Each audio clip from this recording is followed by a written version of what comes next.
exhibitionistas. I hope you're doing very, very well. I'm your host, Joanna Piar-Neves, independent writer and curator. So I got a phone call asking me why I hadn't covered Anthony McCall in the podcast yet. And I couldn't really answer. And to be honest, I had been secretly wanting someone to nudge me in that direction. We have been covering Tate Modern quite a bit. We'll be covering Ed Atkins's exhibition at Tate Britain, so I thought it's too much. But Tate, you've been doing a wonderful job. I could not avoid covering Solid Light, the exhibition that is still open and will be open until June. We do go back to the 70s and then we reconnect with the beginning of the century. Anthony McCall is quite a unique career. And we have lots of fun. We talk a lot about cinema, about drawing, about immersive experiences in contemporary art. We ask ourselves what their future is and what the future of museums is as well, if we're talking about technology. So it's going to be a good one. I think you're going to enjoy it. And also, I have to do my job and remind you that you can support my work. You can support exhibitionistas. There are several ways of doing it, but I also want to tell you that I'm writing quite a bit on Substack. So if you're interested in alternating your relationship with me through reading rather than listening, I have my page over there. So it's Joanna Piar-Neves. It's easy to find me. And you can also support me there if you prefer it. I will put a link into the show's notes so you can donate. You can just do a one-off contribution, or you can become a member. Same thing on Substack. It's up to you. I'm so grateful to those who support exhibitionistas, to those who also support me on Substack. It's incredible. So without further ado, I think you're going to really enjoy this episode. So let's do this. Let's dig into Anthony McCall's Solid Light at Tate Modern.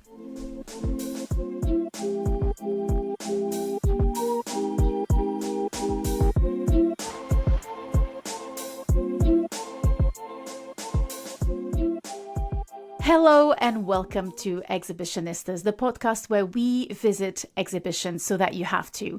And we visit exhibitions separately and compare notes during the recording just for you. And as usual, I have a very special co-host. She is returning. I'm talking about Liberté Nutti, your favorite art advisor, and we will be discussing, at her own request, Anthony McCall's exhibition Solid Light at Tate Modern. And fear not, it's open until the 2nd of June, so you have a lot of time to go and see it. First of all, let me welcome Liberté to the podcast. Thank you so much for coming back, Liberté. How are you doing? Hi, Joanna. Nice to see you again, and I'm very excited to speak about Anthony McCall and his exhibition Solid Light. What's your perception of Anthony McCall? Had you experienced his work before a lot? What's the idea you have of him? Oh, okay, tricky question to start with. I'm a little bit ashamed to say that I've never heard about him before, which, That's so great. If he's listened to us one day, I really apologize about that. I just had no idea. And I went to Tate, in the morning on Sunday, to catch up with Mike Kelly, which was closing, 2 weeks ago. And Tate, when you are a member, you can go. They do something which is fantastic. You have an hour on Sunday before they open for the members, and that's really worth the membership in a way. And then I was alone, and I went to see Mike Kelly, and then the room above, there was Solid Light, and I loved the title, and I was really intrigued, and I thought that was a very beautiful title, and I just didn't really understand it, and I thought, oh, I'll go and see, and that's where the adventure started. Then I'm completely, if I may say, virgin to his work, and I was so stunned and so impressed that I called you and I said, let's talk about him. I want to know who he is, because there is a small introduction at Tate, but they don't say much. That's why I was even more intrigued in a way. And I went with no preconception, no special ideas. I was very fresh in the morning. You know, when you're very curious, I was alone also. Yeah, when you have that clarity, right? That morning clarity, and you're so available. And when you visit I love visiting exhibition with friends, but when you go alone, in a way you are, for myself, I'm much more, you know, I really open the gate and I really have I don't know, I'm much more sensitive, and then you think you open, I'm slower also. And that's why the reception was maybe stronger for me for these works. Here we go. Then I've told you my secret. History is so full of these figures, a bit like Anthony McCall, who have kind of been intermittently here. I remember McCall being discussed by colleagues, like senior colleagues, about, well, we're in 2025, so 25 years ago, maybe, because of the show that Chrissy Isles organized at the Whitney Museum called Into the Light. I was in Portugal at the time, and I remember someone telling me about this exhibition, which was about experimental film, so sculptural propositions, experimental conceptual propositions involving film in some way. I remember experiencing the work, and I didn't have time to research. Did the exhibition travel and come to Portugal? I don't remember, but I remember seeing his most famous work, Line Describing a Cone, in the flesh, and thinking, wow, if experimentalism can be this, then I'm all in. I'm all in. So shall we dig into the life of Anthony McCall? You know, listen, not to bury the lead, you're not going to learn much more than you already know. I'm telling you that. Yeah, it's quite a secret, not secret, but discreet, I would say. So let's dig into... Tell us more. Anthony McCall's life. So he was born in 1946 in St. Paul's Cray. I looked it up, and it's near Orpington, near London. Okay. But, you know, St. Paul's Cray could be anywhere. It's very vague. Again, like we were saying, he's very reserved. And I didn't... Do you know what? This time I kind of felt like respecting it, you know, because there's this aura in his life. And when you read interviews of him, he's either incredibly technical, or he talks about some events that I'm going to tell you that are so huge and had such impact on his life and his creative output that it kind of becomes a bit about that. So he studied graphic design and photography at Ravensbourne College on the outskirts of London.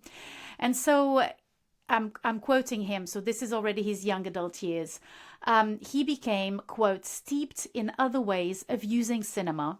It was called experimental film. It was called expanded cinema, structural film, new American cinema. So he was involved with a group of people called Exits, who were interested in cinema, but they were a little bit like some visual arts artists, interested in the moving image and the display and the apparatus of projection in cinema, but not really in cinema itself in terms of a projected image that tells a story. So much so that he, in 1972, thought of a piece to be filmed called Landscape for Fire, which is presented in the exhibition as a film, which was a sort of orthogonally displayed or placed spots of fire in a field that were then filmed. I mean, the installation was filmed, the lighting, the fires were filmed, there's a sound, but the film is incredibly experimental. It's atmospheric, so he's in a relationship with an outdoor space, but obviously it's already about light. So there's something happening there. This movie is very, just for the audience, in the first room, it is very 70s, you know, the way they're dressed and all that, just that people can understand. Absolutely. So something happens in 1973, which is that he meets, and that's the thing that really, especially when you look at pictures of him, so very kind of simple and elegant, not too sophisticated attire. Like he seemed like a very reserved, calm man. I don't know how to describe it otherwise. And he falls in love with Carolee Schneemann, of all people, and he follows her to New York. So in 1973, incredible, he goes to New York, which for me was the most surprising thing about this whole story. She had lots of friends there, so when he arrives in New York, a whole world opens to him. So he says, and I'm quoting him, "It was a revelation to find a bar full of people talking about art." So he describes in New York exactly as we imagine it to be, full of people and full of a community, with a community of people who are completely 100% engaged in their own work, but also in other people's works. And that's what really warmed his heart and made him feel like he belonged immediately. So he says, quote, "I was pleased to be there with Carolee, and I got to meet a lot of her performance friends. Sol LeWitt and Mel Bochner visited my studio within 3 months of landing. I always considered that tremendously generous." So he felt welcomed by the New York intelligentsia, the New York groundbreaking trailblazer artists of the time, and he started creating together with them. So one of the things that he talks about is that he had a technical issue, say, I don't know what to use to light fires in a field, and someone would say, "Oh, I know this dude who helped so and so, Judy Chicago back in LA, whatever, to do her own or in Fresno, to do her own installations. I'll take you there." And then they would talk, the three of them would get together and then kind of go together to make an Anthony McCall piece in a field. So it was a very creative time. He experimented quite a lot.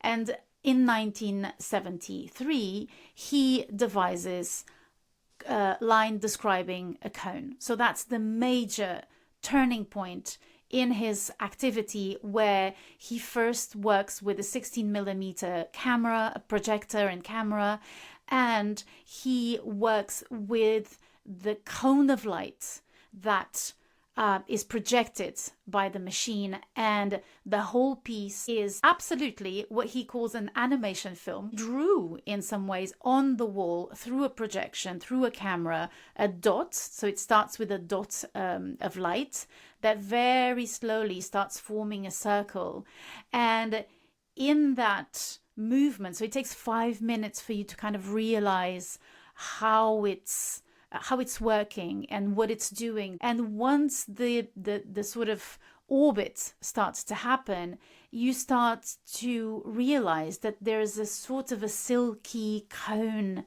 in space that seems incredibly material, and you start playing with it. You cannot but go into the cone. And I remember seeing the work and thinking, should I? You know that behavior in exhibitions, you never know if you can touch, if you can move, if you can cross, but you're supposed to. And one of the really, really enjoyable things about this is not only you experiencing the work, but also watching other people doing it, because the smoke and the atmosphere gives a materiality and a tangibility to this cone of light.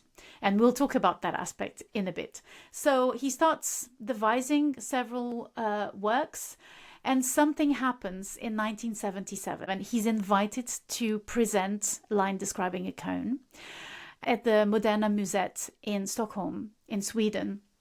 So he travels there, everything's installed, everyone's sitting, and it starts for the audience. So it's presented like a film. So it has a start.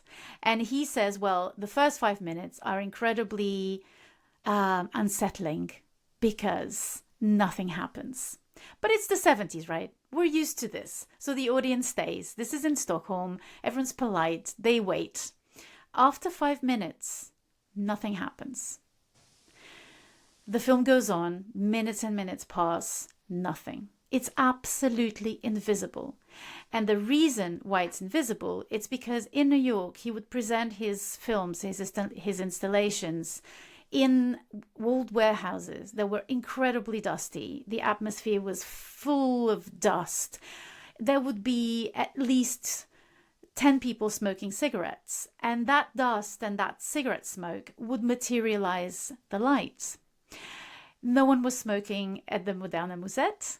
There was no dust. It was an impeccable, clean, aesthetic space, and therefore the film was invisible. He says that people stayed for a long time until the end, very politely. Nothing happened. Meanwhile, he was running to a shop, buying cigarettes. He came back, lit a bunch of cigarettes. The security guard grabbed him by the collar saying, "What are you doing? You cannot light cigarettes in here." It was a whole thing, and it was kind of a disaster. At the end of this decade, he stops working. So he becomes a graphic designer, and he says, well, I needed to make a living. There's this huge hiatus from here on, so from the end of the 70s.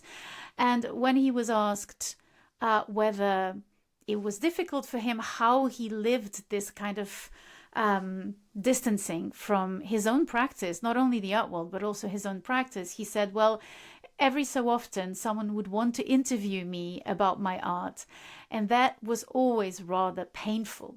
I was always quite troubled by the reminder. And so when he was asked if he had any artistic urges, because this hiatus lasted until the end of the 90s, he replied, quote, "Yes, but there's something important called denial. The studio was very demanding, deadline-orientated work. There wasn't any time," unquote. So what he started doing, and that's even more painful, I find, is he would do like Richard Serra's books, for example, had a graphic design studio, and he had a lot of work. It was quite successful. He was working with other artists. And so he had this time, so 20 years, a span of 20 years mostly, without producing any work. And this is the important part. He came back to an art practice at the end of the 90s because technologically he was interested again. So he found that there was something called fog machines that could work with his installations.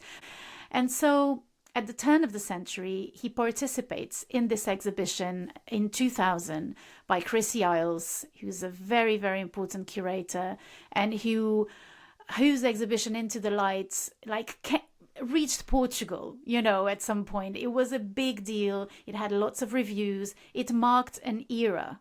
And it's funny that it was in 2000, and it was very technological, and at the same time, it was very analog. And so what happens in Anthony McCall's life is that he goes from the analog to the digital. That's a really interesting story as well, that will probably help us in our conversation to define or to try and play with what exactly it is that he's doing in terms of the material, the genre, what is happening in his work. What's interesting also here in this parcours, which I was wondering, when you have such a strong, I would say, conceptual, I think he's really a conceptual artist, and you're so much in the landscape and successful. And the beauty of his career is to have not made too many works, and they are quite spaced in time. And I was wondering, how do you make a living as an artist? Because to keep such a line, not to do commercial projects, it's if you do one work every 10 years, on a retrospective way, it looks okay, but on a day-to-day, how do you make a living? I think his profile as an artist is a really interesting one. And it's a profile that kind of defies, I think, our idea of what an artist is. And I find that incredibly exciting because we usually talk about women retrieving from the art world, female artists having a hard time being followed, having exposure. And here we have a man who at a certain point just stepped back. I think there's a beautiful encounter between concepts and technology in his work that is absolutely fascinating. And this because, so the Landscape for Fire was a very mathematical piece. When you look at it, you think of Judy Chicago, who was also using smoke there's a real connection between them outside in the landscape, in the fields. But he was calculating, he was crunching numbers. He was really, really programming things to the millimeter. And what attracted him to the fog machine that was activated with oil, so it had a little smell, but not strong enough for him not to use it. So he started using it to reactivate his pieces until the haze machine was invented. And the haze machine is with a sort of starch. So it doesn't have any odor and it is very dense. It produces a very dense smoke. But another thing that happened as well is that he started working with programmers. So now he wasn't painting on film. Now he was, again, calculating and drawing. So he was drawing a lot and he was working with the cone. That's the major thing. And he says, someone questions him about this and he says, yeah, I could have been interested in a pyramidal shape, maybe, like you could have sculpted the projection, but that's what's interesting because that was what the machine was doing, I think, personally. And yeah, it's the cinema. It's the idea of the cinema, the cone. It's exactly. You can think also cinema paradisio. The end of the movie when you just see that cone. This is a continuation of that in a way, and that's absolutely makes his work quite romantic. Yeah. Yes. Oh, and there's another thing in this new era is that he says, well, the titles of the pieces before were very descriptive, a line describing a cone. So that was the time where conceptualism was at its peak. It was all about being literal and descriptive. So a line describing a cone, that's it. I would call that dry. Dry, as conceptual artists often accused of being, and it is to some point. It plays that game, doesn't it? And now, of course, the works that he's presenting in the exhibition, you have, for example, Face to Face. And he says that when he installed one of the first works that he recreated, he saw the image breathing. So the first work that he produces is called Breathing. So he says, well, it was an organism. I could see that it was a body. And he doesn't prevent himself from going there and from being, like you say, much more romantic about it, or at least much more lyrical about the relationship with the works. And he talks about also the fact that his work is not site-specific. So it's geared towards the body of the spectator. And he says it's site-sensitive, but it doesn't play with the architecture. So it's not about playing with something that is there. It's about creating, like you were saying, an immersive environment for the spectator. And so one thing to know about his work is that you need to be in the dark. Like you said, it completely subverts what you think an exhibition is, which is something very well lit on a wall, to, of course, simplify it. It's very subversive in many, many ways in terms of installation. So he takes off again, a new start of a career. I want to highlight a moment in his career because my rabbit hole of research took me there to Tasmania in 2015.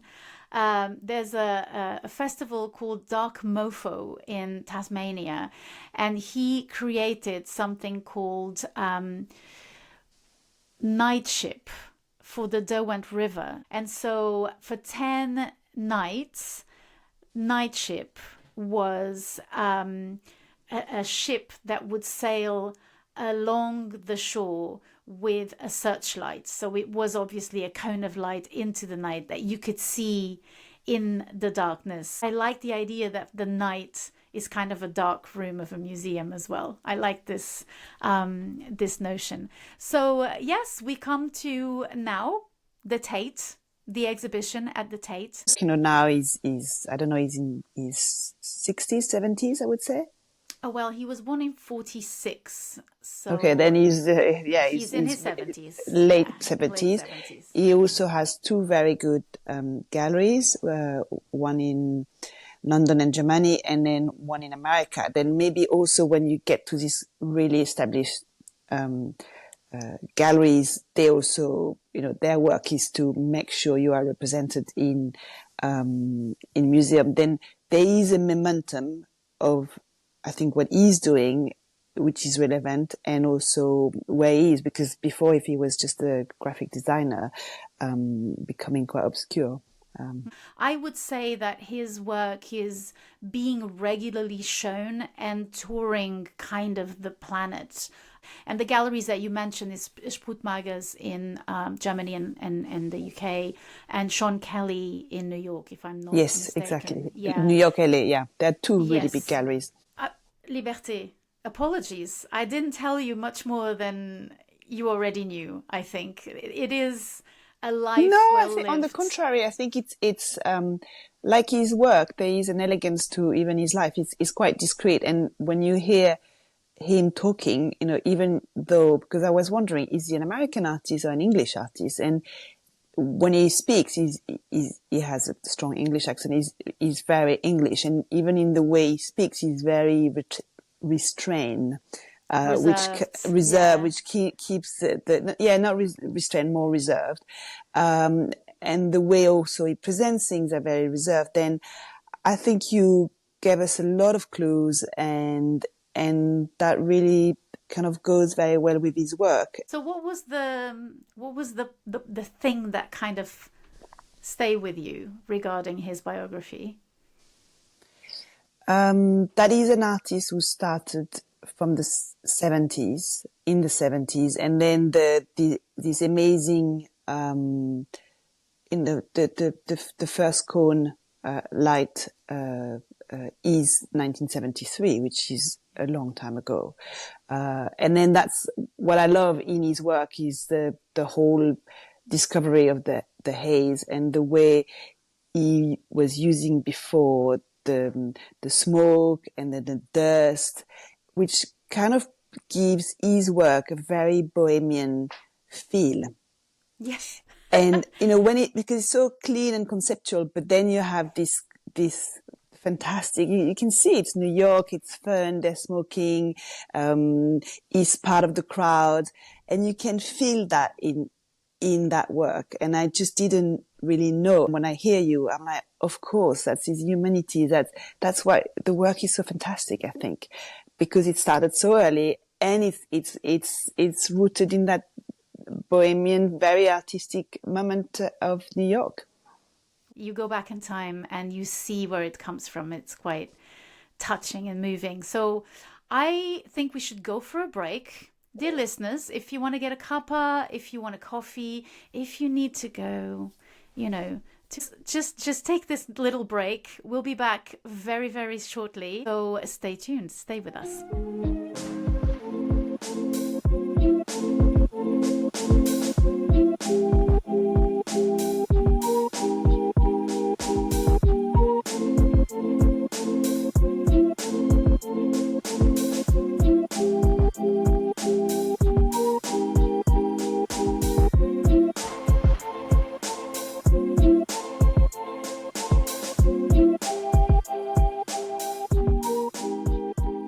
Welcome back, everyone. So I'm here with Liberté Nutti, and we are talking about Anthony McCall's exhibition, Solid Light, at Tate Modern. I kind of breezed through the first two rooms.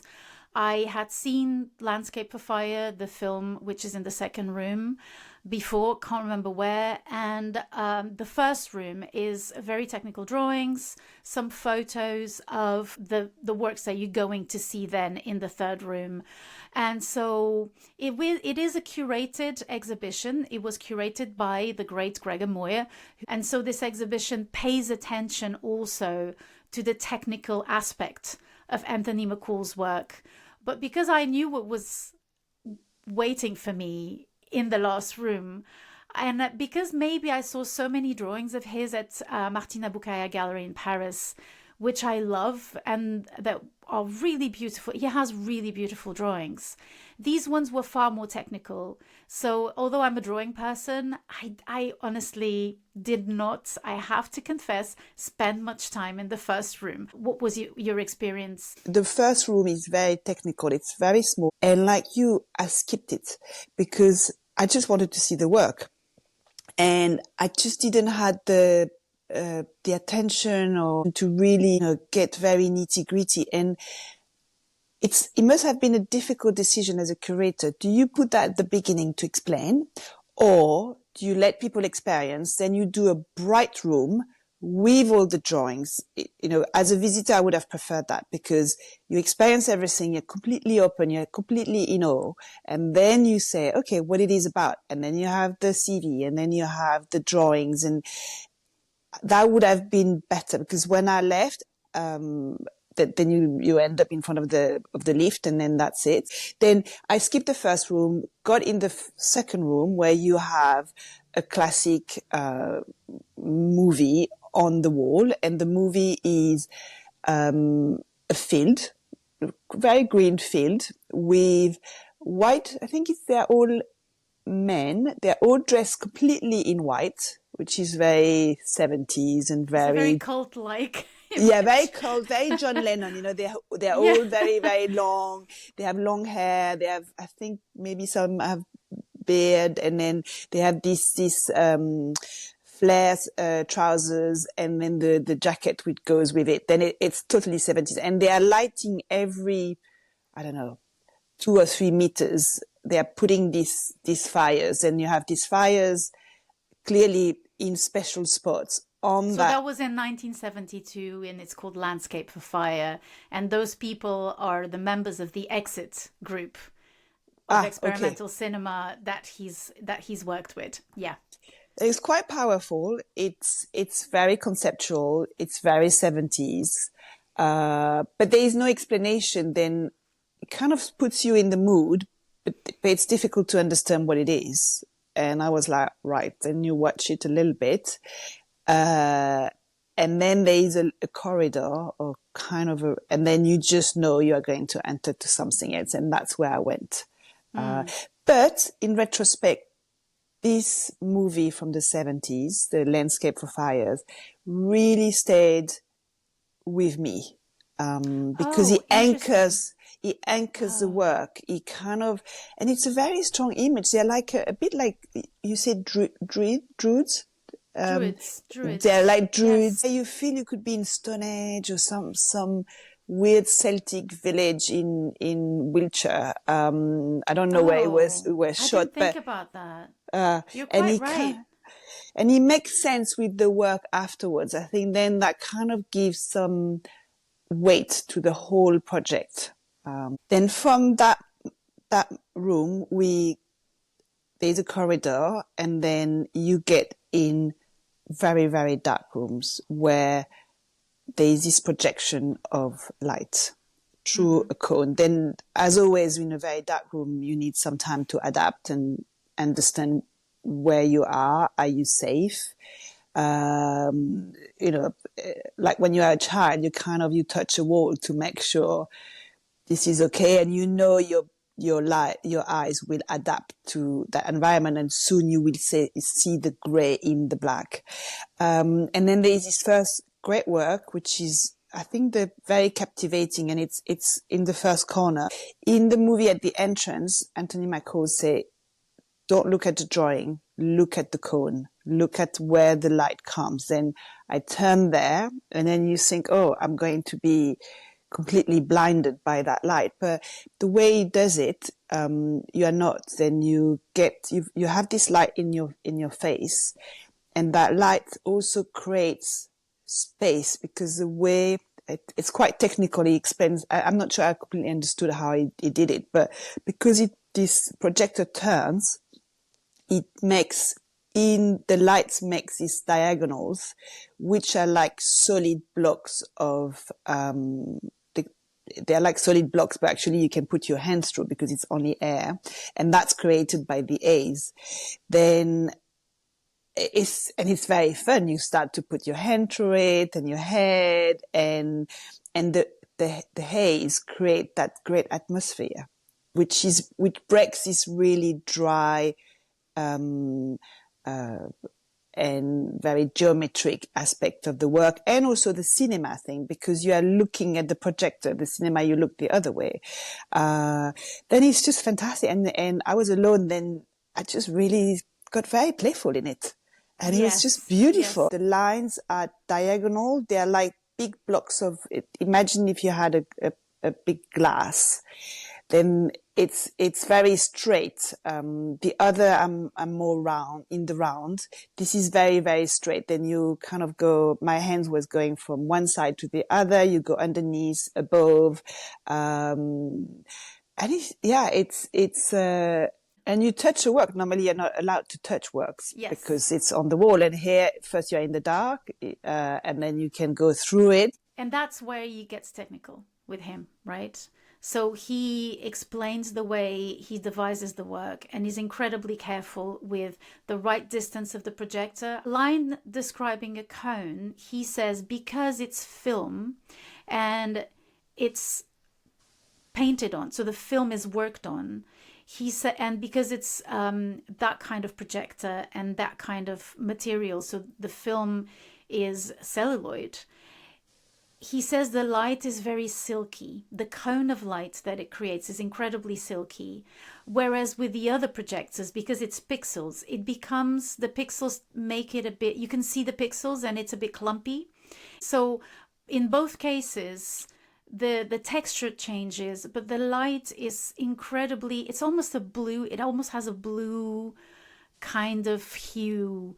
It's really, really beautiful, and it's very soft. And the fog, as you say, gives it a sort of a gentle, atmospheric, almost Caspar David Friedrich-like contemplative aspect to it. Only you can interact with it. It's a massive impact compared to the means that are used to produce the impact.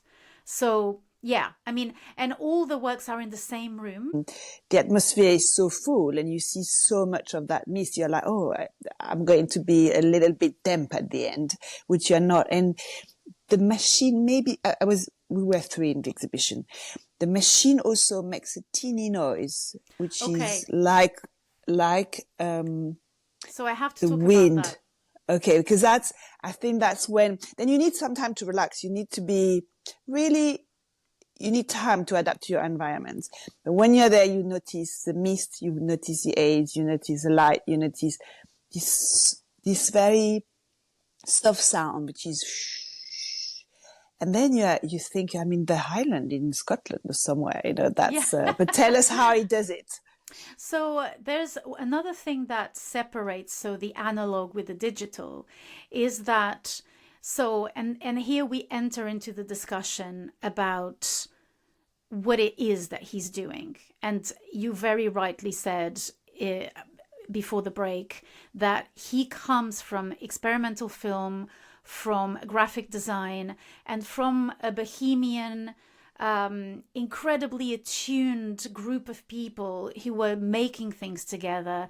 Remember, this was also the time where Yoko Ono, and he does mention Yoko Ono as well, was making you watch a drop of water dry, together in a sort of these very meditative, experimental, at times when described a bit dry, were turned into something incredibly warm because they were the activities of a group of like-minded people who wanted to go into a higher state of mind. They wanted to experiment other realities through these very strange, sometimes funny when you describe them, actions and happenings.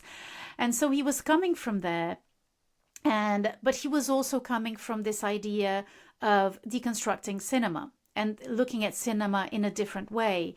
And so he used 16 millimeters film and cameras and projectors. And so one of the things that was incredibly present when I experienced line describing a cone for the first time is the sound of the machine. It makes a tick, tick, tick, tick, tick, tick, tick, tick, tick, tick, tick. You know, it has that sound of the projector of analog cinema. So the projectors in cinemas were up there in a little room behind glass, a very thick glass, because they were very noisy. And so you're experiencing something that you don't feel in this exhibition, which is that you are looking at the mechanics of the machine that created a great deal of your culture until the 70s in that time. You're suddenly looking, inverting your relationship to it. And instead of being in a dark room, sitting and letting the image do everything for you and the machine do everything for you and just absorbing a story, you are suddenly moving, you are looking at the device, and you are playing with a cone of light.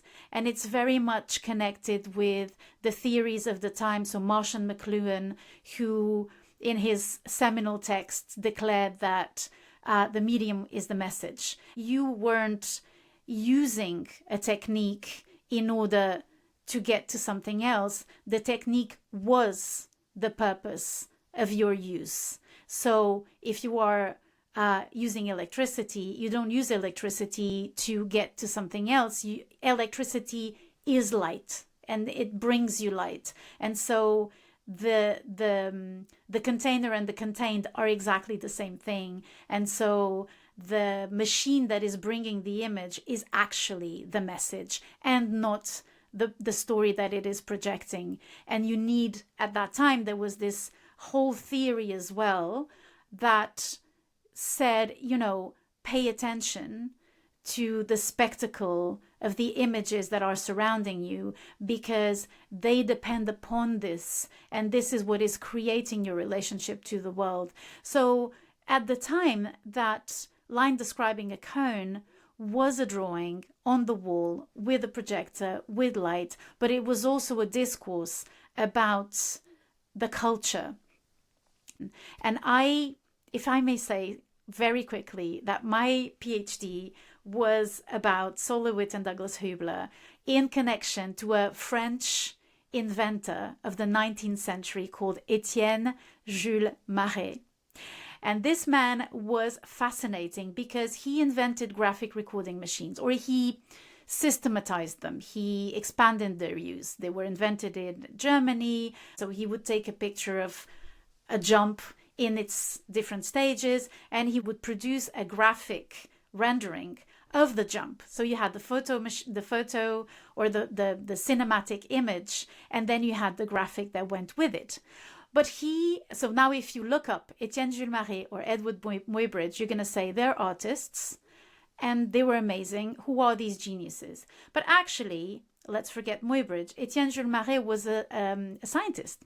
And so what he was doing is that he was not interested in the beauty of the image, that he didn't find beautiful, by the way. He didn't consider them beautiful. And he wasn't interested in the image as it represents reality. He then would use a technique to extract the movement. So he would make these graphic renderings of the movement, and he would discard the photo itself with the person in the different stages of the jump or whatever movement it was. So he had the capacity of inventing cinema. At a certain point, he fell out with Georges de Meny, who was his assistant, who wanted to create these moving images and show them to people. And Marey said, Why? I know what reality looks like. What I want is to use it to dissect movement and understand it. I'm not interested in something that replicates what I already see. And in the 70s, you reconnect with this scientific stance, but in a cultural dissection of the culture that eventually got interested in the moving image as it represents the world and not the graphic rendering that it could have become. So it's really interesting to see that that work is very, very deeped into that era. And then when new technologies appear, which were kind of what dragged him again into his artistic practice, things are completely different. They're not noisy, they're not smelly, they don't need cigarette smoke, and they create a completely different environment. And it's interesting how you describe it, because you don't have that presence of the machine as much, right? How do you... I actually just have this line slowly building on the opposite of the code. And you know there is a technicality, but you don't see the machinery. You don't... It's all about... I think the title of the exhibition is brilliant. It's solid light. That's what it is about. It's about touching the light, what it is. And despite this conceptual, way he works and his practice, which is very pure and which is, he really go in depth and he's going slowly and he's building all these things. You end up in an environment, where you don't feel the machine. That's why I loved in that exhibition is once you settle, then the first one is about going through this kind of solid light of like a glass, and you go through that and you hear the noise and you have the aids and suddenly I just felt I was reconnecting with the environment. There is something very environmental about that. And that brings back to the 70s also. It's what you can see, how fragile is our world. It's just all these little particles. It's nothing, but it's what makes us. And that's when the magic happens. I think it's you understand that you are dust yourself and you are part of the universe and everything is invisible, but yet you can see it. I think that's the main thing. He makes invisible visible. And that's a movie in a way, and you are in that movie. And that's where I completely broke. I was like, oh my God, this is so beautiful. Then that's kind of the effect. And there was 2 or 3 people talking on the corner, and that really annoyed me. And they were somewhere just breathing, and you're like, just go away. I'm in my new universe. And then in the other installation, the people are important because they cut the light, and they are, then the first one is a cone. And then the second one where I went was the one which is, it's all about arabesque. It's quite an ellipse, and then it's very in the round. Mm-hmm. I don't know the name of that one. Is it doubling back or face to face? So the works that he has, doubling back, face to face, and split second mirror, which is from 2018. So doubling back is from 2003.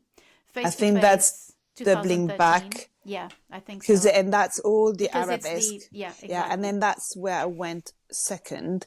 And because it's all in that kind of arabesque line, basically. It's kind of like the infinity symbol. Yes, right? exactly. Yes. And now you are in a very different. Well, I was in a very different spirit because I wear skirts or dresses, and it's like the helm of a dress in a way, and you start to I wanted to dance. It brings a lot of joy because it's all in the round and it's twirling, and you want to catch and take that light. And that was very playful, this one. And then the third one I went to, and that's where I really settled, was I think face to face, where you have a screen in the middle, then one cone hit a screen and the other cone hit the other side, and then you are catch in a landscape in a way, bringing back to the first movie. The light is all it's really a cone. You are in that cone, and then I felt I was like in the universe. You are in the Big Bang, basically, and you can go in and out, and you really see the smoke. And then I sat down, and I saw people going through, and that was really where the magic happened. And there is a concept which I think he talks about of slowness, and for me, that's the second very important part of his work. There's something environmental about it. And then the second thing is the slowness. He makes you stop, and he makes you take your time. And it's very, very studied. The movie is not too long. It's not 3 hours, but it's not 5 minutes. It's this 20 minutes, very time. And he has this effect of slowing and staying. And I think people are staying a long time. And I stayed, I don't know how long. It felt like infinite. I'm quite a quickie. Normally when I go to exhibition, I can zoom in, but I'm quick. And there, I just stand still for a long time. And that's a success. That's where you are. That for me, that's becomes really a work of art. It really takes you. What was your feeling going through it? Maybe because of my interest in Marais and this phenomenon that I think is our phenomenon at the moment, which is all the images we're looking at are digital, and behind them there's a code, there's an abstract mesh of symbols and codes and lines and graphics that we're not aware of, but all the images we're looking at are made of that. And Etienne Jules Marais showed us that all movement is translatable into those codes. And Marais also had to wait until we invented computers for his imagery and his invention to work fully, because only a computer can calculate, record, and archive all the information that you gather when you recall movement.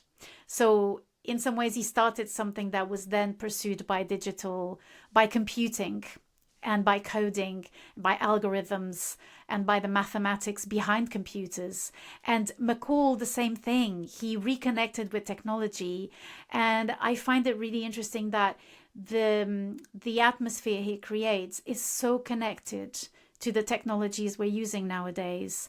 But it's kind of showing both. He's showing the pixels, drawing and making something that was programmed by someone who knows how to do that. They were drawn by him, and then they're created in the space in a very specific located relationship with you as a body, and with your imagination, and with your own culture, your own background, your own physical. If you're in a wheelchair, your head's going to cut through the cone. If you're a child, you're going to experience it differently. It roots you in your own body, and suddenly with the universe. And it is such a beautiful experience. That kind of solipsistic presence of the projection and the machine that's behind it has this kind of passive wisdom almost that is conveyed through the machine. And I'm really interested in AI at the moment, and the metaverse and everything that it's doing and what we're doing with it. And I think that there is something that we can learn from machines. I think machines have a kind of presence in the way they learn from us. And there's a lot of fiction out there about that. And we're living exactly the opposite. We're in the hands of Zuckerberg and Musk, and who are reducing machines to manipulative, creepy creatures. And then you have artists who are creating machines that can live with us and can teach us about time and can teach us about our own bodies through difference. And I think that was kind of it is so timely. Like we said, he's in his late 70s, and yet I think he has this affinity with machines that I find really beautiful, and that I find really hopeful as well. Then to pick up on what you said, then there's three things which are interesting, where I just want to add something. Only three? Well, I can't remember. Then in the relation with the others, I was pretty alone. Then I wanted my loneliness. I wanted the universe to belong to me. That's what I wanted, the cocoon. And, you were in a very different experience because it was like a party and people were jumping around and experiencing it in a more playful, way. McCall talks about, he says his work are a lot about, people, the encounter, which I didn't really understand because I was like, no, it's about you and your perception. And I think with your experience, I understand better. And I think he's interested in how people are getting in the space and how people are looking at the others, how you invade your own space. And that's part of his work. And he talks about that. The first thing I thought was friendships and couples were born in this space. So for funny. Sure. Okay, that's not for me, but clearly, and that's part of his practice. And then the other thing is about the slowness, and he also speaks about that, and I really experienced it for myself, and I loved it. And a journalist asked him about cell phone because, of course, it's so beautiful. People love to take selfies, and there is a photo of his work where everyone is looking at the cone, and someone is taking a selfie, which is so today, but the curator was asking him and he was like, "Ooh, yeah," it made me cringe a little bit at the beginning. But then he comes to terms with it because he's happy people are taking selfies. It has its silliness, but in his practice, he thinks that helps people to stay longer. And then that kind of helps him with slowing down everything. And I thought that's very interesting how he has integrated in his mind and in his practice the way society is behaving. He didn't like it, but then now he sees it as something interesting, which I like because of course you want to take selfies there, but do you want to do that or not? It's because it's a space made for that. And I think Tate, of course, is playing on that. And the third thing I wanted to mention in what you said is there is the experience, which is very strong. And then as a curator or, someone who looks at the exhibition, there is a whole aspect of his practice, which is, I think, very pure and very slow, and it takes one thing very seriously, and then there's a drawing aspect, and then you have the film aspect, and then you have is it a sculpture or what is a sculpture? And then you have also, it's quite architectural, the space is important. And when you look at his work, there is a lot of things around his work, drawing, film, sculpture, happening, immersive. Where do you put him? And then that's very interesting, but that's all very intellectual, while his work, I think, is very tactile and very simple in the way you interact with it. Then I'm interested in that dynamic and then the first room is all about that, this very technical drawing, very dry, and then you have the experience. And did you feel that dynamic, and does that interest you as a curator? Yeah, it's such a good question. And we did mention that in the beginning. I'm more interested in the way he interacts with new technologies and what it says about how we're living in the world with them. Because the whole question, and that's why it was so interesting to go back to that moment in my emerging career at the time. I was so young, 25 years ago, I was 24. And I remember being excited by the intellectual aspect of it and by the rhetoric of, is it film? Is it conceptual? Is it a drawing? Is it sculpture? Is it cinema? And now I find that it's all of it. And it is. I think that's the conclusion. It is. Right? And the fact that there's drawing in there and graphic design, I'm preaching to my own choir, obviously, as artistic director of drawing now. I think that drawing has that incredibly prosaic form of connecting languages. The line is there. He did draw. He studied graphic design. He also studied photography. And for me, the idea of drawing and technology is very connected. I think that that's kind of is the axis in some ways, but it doesn't make it about that. It's very Renaissance in some ways, because the drawing in the Renaissance was the father of all art, so it was the patriarch. But it disappeared into the masterpiece. You didn't see a painting by or a sculpture by Michelangelo and think, oh, drawing. But for the artist, it was the most important skill. So he also is very classical in those terms. That excites me as someone who likes to think about things. So personally, obviously, I will think about the dynamics of the languages that are being used. But in terms of genres, I find that conversation quite old, and I think it's about the passion of the artist. So sometimes you talk to an artist who's making videos, and they tell you, for me, painting is the guiding light of my practice.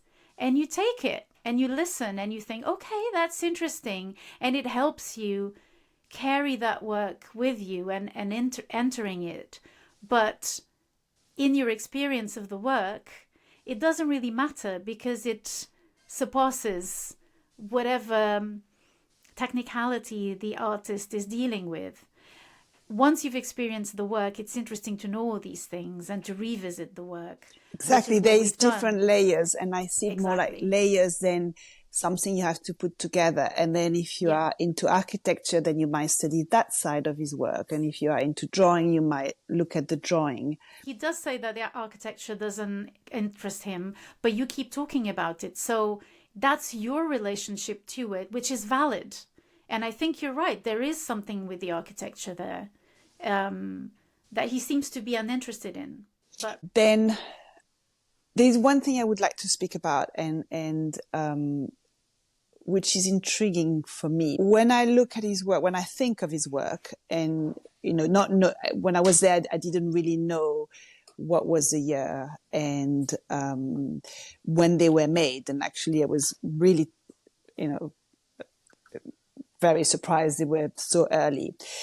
Because for me, in the last maybe 10 to 15 years, we've seen more and more immersive works for different reasons. I think museums are very happy to have that because that engage the audience in a different way.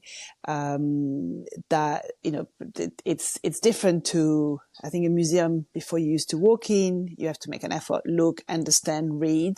If you're in immersive work, it's very different. And we've seen more and more of that. And then even in the commercial world, we've seen more of that because you've got some Team Lab, for example, which is this, I think it's an association between technology and artists, and they create this super mega environment with movies of flowers falling, and they're incredible to experience. I found them a little bit empty, but they are really incredible.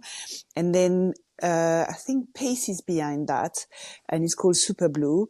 And then to pay for the installation, and the making of the installation, they sell tickets. Then it becomes in between art and commercial. And then you have also a new thing which has emerged, which is called, I think, the City of the Lights, where you have classic blue chip, like Van Gogh, Hockney has done that, Modigliani, and they kind of put in motion their work, which is, when you look at them, maybe you're going to be disappointed when you look at the work itself compared to the experience you can have. Even in Orsay, they did an exhibition of 1874, the first Impressionist exhibition.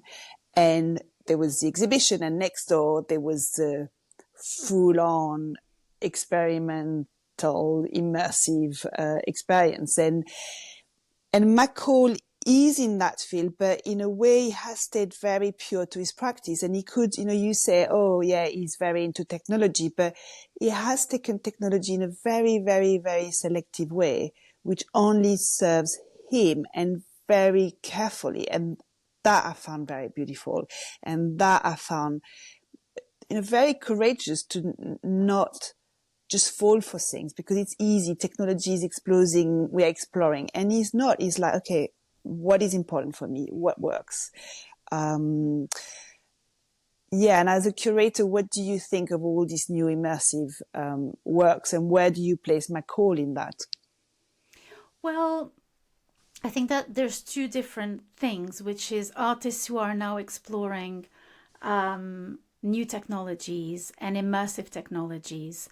And when you were talking about immersive environments, I was thinking, oh, but that's a very 70s thing. Think Monte Young, Tania Moreau, so many people who created these chambers, Cil Meirelles in Brazil. Julio Leparc, Turel, Julio all of them. Leparc, Julio Leparc, maybe? I don't know. Julio, yeah. Julio, right? So it's a very 70s thing that was very connected with meditation, altered states, psychedelics, drug-induced altered states, etc. So, and the mind as a drug in some ways, and getting there through music or through a stable sound, like the Om of meditation. All of that was in those installations. And McCall also comes from there. There's this idea of suddenly the cinema is merging with a potentially much more heightened space of experience.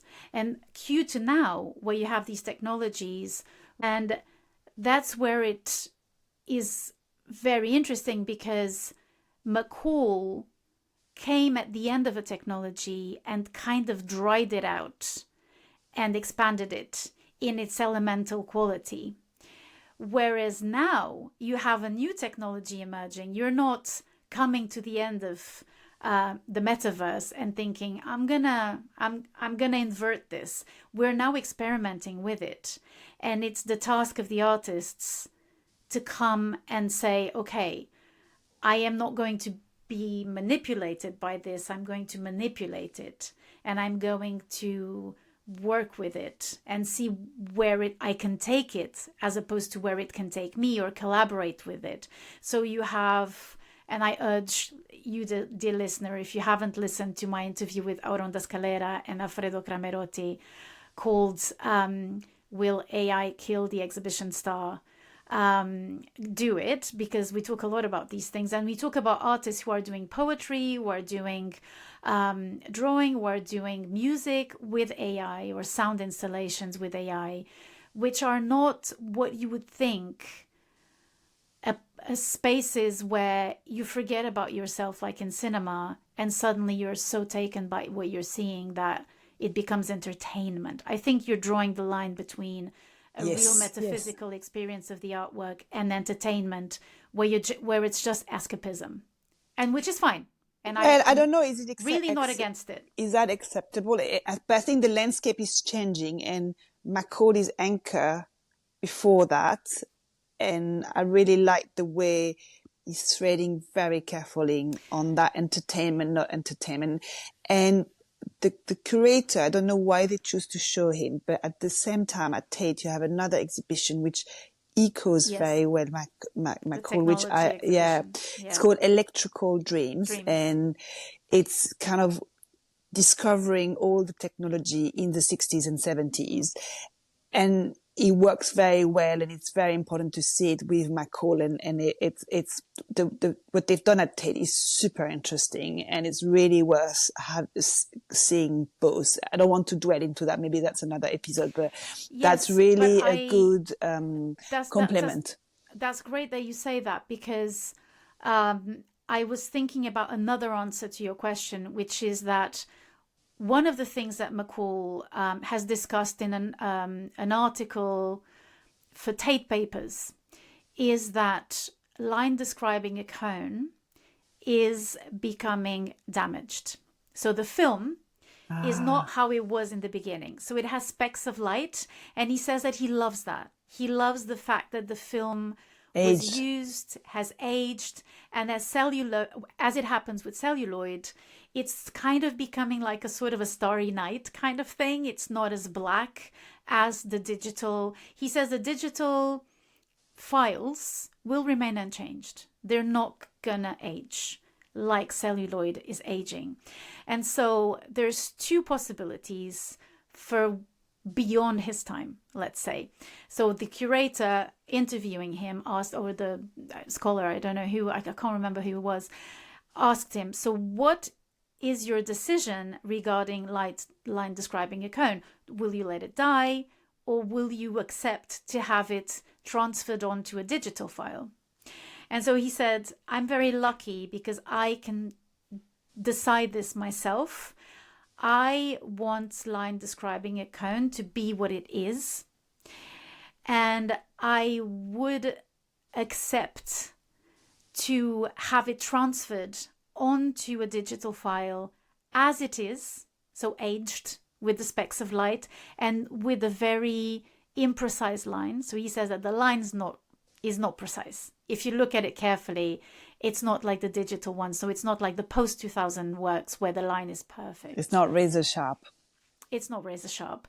What he is willing to do is do a line describing a cone 2.0, which would be the version of that work in digital form. And it's two different works. So for him, there's a completely different aspect to his works and a different connection to technology, to what it is an immersive experience. And you're right in pointing out the entertainment side of the Van Gogh exhibition, for example, where suddenly you are experiencing his colors, his palette moving about, which I'm absolutely not against. I think it's great. I think it's amazing that you get to somehow be in the mind and the perception of the artist, because when you're making a painting is the exact reverse of when you're experiencing a painting. You're in the material aspect of it. Of course, that immersive experience will not give you the smell of the paint, will not give you the touch, will not give you the concentration of the making of the color, whatever, but it may allow you to be, especially knowing that Van Gogh's mental health was incredibly affected. He had visions, and he seemed to have synesthesia, and he was taking medication that kind of turned everything yellow for him. So that perception was his own perception, and a bit like Kusama, the same thing. Why do these artists create these immersive environments? Kusama, has OCD, if I'm not mistaken. I mean, she has this kind of obsessive compulsive behavior or compulsive behaviors. She interned herself into a mental health facility. So there's these altered states that maybe can help you go into those states in easier. Because don't forget, Michaud took mescaline. So many artists and musicians were under the influence in the 70s. I just don't want them to replace the experience of the work, but I think they can be. It's like watching a film. I find myself filming paintings and then really enjoying that experience, because I noticed that when I watch documentaries about painters, I enjoy so much being so close, because you can't, now you have alarms, like you can't get close to paintings, but you can with a camera. Is it still the painting? Who cares in some ways? If it's giving you something, and if it's doing you good and creating a different experience than that of watching an influencer selling weight loss tea on Instagram, I'm you can have many forms, and I think where we're going, it's all about that. Now I think the question is for some museum is, how do they want their audience to experience a museum? And you don't want to transform a museum as a kind of entertainment park. There is a fine line, but you also want your audience Totally to come. agree. Then I think that's more the role of the director and the curator to really think hard, how much you want to push the boundaries. For this very big kind of city of the Lumière where you enhance everything, great. But I found as a modern art, if I say specialist, I'm just a little bit worried that, when you see the real thing, you'll get disappointed. Because if you keep enhancing, when you go, first you have to make an effort when you look at things. And then also, it's dusty, it's smaller, the colors are faded over time when these works, by Van Gogh, Monet, or, they are old, they are like 150 years old. And then are they going to be disappointing in the flesh? There is also this movement now towards, in a lot of younger artists, towards a real contact with materials, with earth, with the pencil, because there's people who grew up in this technology will be sick of it. It will be too much. It will be too I think too what's the word, too available, it's I think like it's always too natural. you Want something else. Yeah, but you experience. rediscover the roots. I think every generation does that. And going back to they did that in the 70s also. Looking at McCall was looking at fire and water and air in a very simple concept. Exactly, and light. And it's all about the light, right? Yeah. I have one final question because we must go. We have to go. I wanted to gear this conversation towards something completely different, but it's always such a joy to talk with you that we improvised. But I wanted to ask you, so Anthony McCall is one of those artists that we can call a one-trick pony, right? He does, and because collectors, when you talk to collectors, people who buy art, they're always concerned with this idea. A lot of them are concerned with this idea of novelty, like, oh, this artist is always doing the same thing. Oh, this exhibition is the same thing they did before. So it is a thing, isn't it, to kind of realize that this artist not only is a one-trick pony, but he also was absent for a long time from the art world. What do you make of that? Is that a problem? As, maybe from the market perspective, from your perspective, and what do we expect from artists? And what is an artistic career? What is it? Is it problematic? Whoa, lots of questions in one question. Well, first, in the case of Anthony McCall, I haven't spoken to his galleries, but I would think, he's not what we call a commercial artist, and people who will buy his work, maybe you can buy a drawing, but then that would be in a very specific collection because you need to know the work to buy the kind of back works. And otherwise you will buy the installation, which then you need to be an institution. Then first as a pure commercial artist is in a special category, which is, and, he's more an artist you will show unlimited. Or you would do you will take the whole gallery with an installation, then that's already puts him in a different By the way, category. Parenthesis, so Unlimited is a section of an art fair called Art Basel, where you expose monumental works. It's a huge warehouse where galleries who are participating in the fair in their booths, they can propose a major, big monumental artwork. Sorry, just a parenthesis for those who don't know. Then that's on the commercial side. Now on the really the career, every artist is different, and some artists, their practice is to renew themselves a lot. Sometimes when I go and see a retrospective, you might walk out and say, oh my God, it's quite repetitive. And even some very big artists, you're like, the retrospective kind of killed him a little bit, because he's found, no, but sometimes an artist find a kind of a cozy corner, and that's kind of, for me, what I call a trademark, and that's where you lose interest. in McCall's case, look, when I hear you telling about his life and his practice, there is a slowness about it and something very careful, which is maybe due to, the fact that, he couldn't sell his work, or the landscape has changed. It might just not be only his own factor, but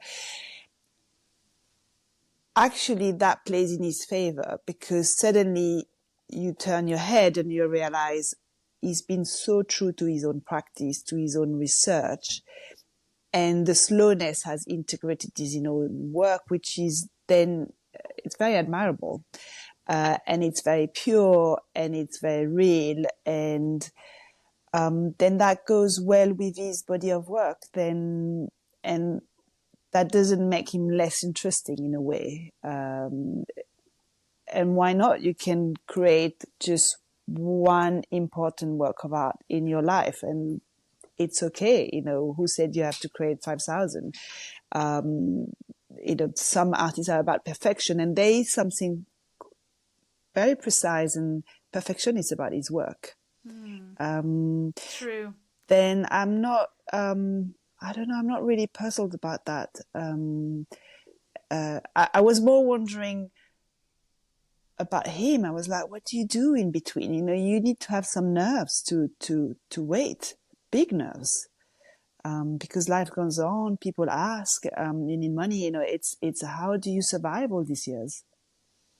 Yeah, I mean, he was a graphic designer, so I think that wasn't. Yeah, I didn't know. I think work probably got in the way as well of his practice, right?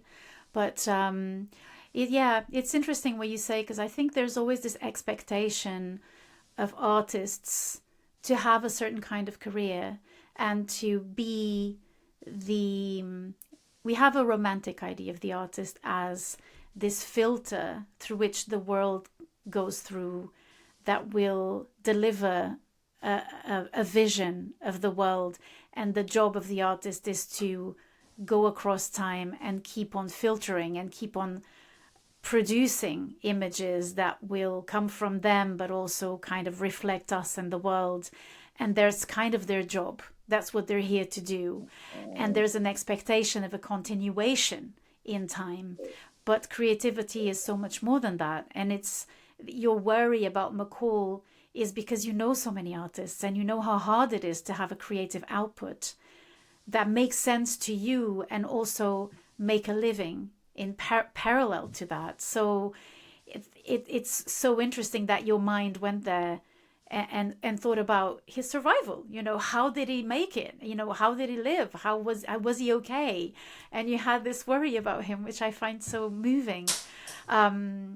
And so interesting. Just wanted to add that he does have drawings. There's these beautiful drawings of his. I'm not sure he's prolific in that sense, but I guess if you're a private collector, I guess you could still have a photo or a drawing of his. But as you say, he's more of an institutional artist who will be, in presented in museum collections and private foundations and the like, for sure. So. Liberté, I think we've come to the end of it. It was really a pleasure to see that exhibition, and I will urge anyone to go and see it and experience it for themselves, because he's a beautiful artist. The five works presented are beautiful, and they really add to the discourse. And then, if you have time, go also and see Electric Dreams, which is finishing in a month, I think, because they are really explaining, they're the roots of what's coming, basically. And that, I thought it was fascinating that Tate could put that together. Thank you so much for staying with us, for sticking with us. It was such a pleasure. Thank you so much, Liberté, for coming back to the podcast. It was, as ever, a pleasure to exchange views with you. And to all of you out there, have a great couple of weeks, and we will be with you very, very soon. Thank you so much, Liberté. Thank you, Joanna. Bye-bye. Bye-bye, everyone. Take care.